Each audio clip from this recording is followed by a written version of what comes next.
Hey guys, today I'll show you how you can install Gemini 3.5 Flash, so let's get started. First, open your web browser and visit the Gemini website or open your device's app store. If you're using an Android phone, search for the Gemini app and tap Install.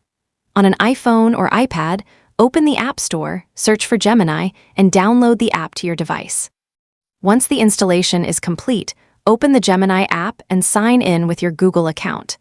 If you don't have a Google account yet, you'll need to create one before you can continue. After signing in, follow the on-screen setup process and grant any permissions that the app requires. If you're using a Windows PC or laptop, you don't usually need to install Gemini as a separate desktop program. Instead, open your browser, go to the Gemini website, and sign in with your Google account.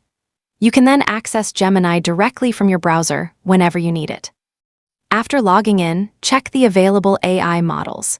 If Gemini 3.5 Flash is available for your account, select it from the model menu and start chatting. You can use it for writing, coding, research, answering questions, brainstorming ideas, and much more. And that's how you can install and start using Gemini 3.5 Flash on your device. That's it. I'll be back with more in the next video.